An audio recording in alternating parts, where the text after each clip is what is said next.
जब बार-बार वो यही बोल रहा था कि बाथरूम से किचन में आई, कुकर में गई और उसके बाद में मुझे नहीं पता फिर वो कहाँ चली गई। तो उसके बाद में फिर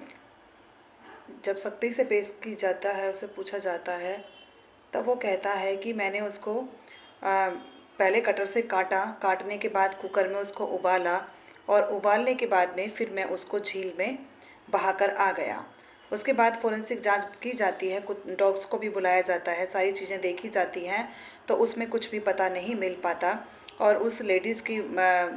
कोई भी सुराग किसी को नहीं मिल पाता। फिर वो झील में जाते हैं और झील में जाकर भी वहाँ पे पता की जाती है, देखा जाता है कि कहाँ पर बहाया, तो वो काफ़ी अंदर को जाकर उसकी बॉडी को बहा रहा था झील में। बहाता था तो किसी ने भी नहीं देखा था उन टुकड़ों को, क्योंकि वहाँ पर बहुत सारी मछलियाँ भी उसके अंदर रहती थीं, जो उन टुकड़ों को खा गई होंगी।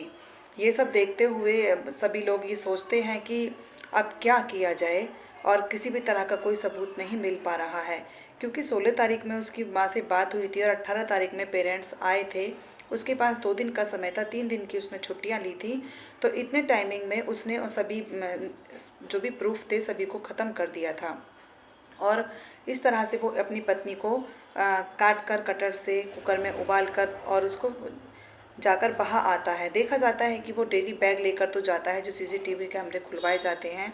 तो बैग लेकर उसको जाते हुए देखा जाता है, क्योंकि वो उबालने के बाद उन टुकड़ों को किसी पॉलीथीन में भरकर ले जाया करता था और उस झील में डाल दिया करता था। यह प्रक्रिया लगभग उसकी 72 घंटे तक चली थी और उसने 72 घंटे तक उस औरत के टुकड़ों को पकाया था। तो उसके बाद में उस लेडीज़ को कोई इंसाफ नहीं मिल पाता है,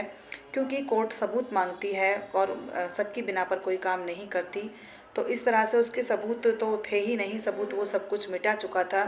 और ये भी बात देखने को मिल रही है कि सुप्रीम कोर्ट में या कोर्ट में आपको सबूत के तौर पर ही फांसी या पनिशमेंट दिया जाता है। अब उस लेडी को न्याय मिलेगा या नहीं मिलेगा, ये तो किसी को भी नहीं पता है, लेकिन इस तरह से दरिंदगी की हद हो जाती है कि किस तरह से साथ रहे हुए, जो 8-10 साल साथ में रहने के बाद कैसे उस लेडी को वो ख़त्म कर देता है। तो वो ये भी बता देता है कि मैंने उसको जानबूझ के नहीं मारा था, जिद कर रही थी मायके जाने की और मैं उसे मना कर रहा था और इस पर हमारी हाथापाई हुई और हाथापाई में उसका सिर दीवार में लगा और वो वहीं की वहीं पड़ी रही, जैसा कि आपको पीछे मैंने स्टोरी में बताया है। तो इस तरह इंसान की दरिंदगी की हद हो जाती है और ये सब हमारे साइकोलॉजिकल हम वीक हो रहे हैं। हमें साइकोलॉजिकल चीज़ों को पढ़ने की, अच्छी चीज़ों को जानने की बहुत ज़रूरत है। अगर मेरी कहानी अच्छी लगी है तो प्लीज़ मेरे चैनल को सब्सक्राइब कीजिएगा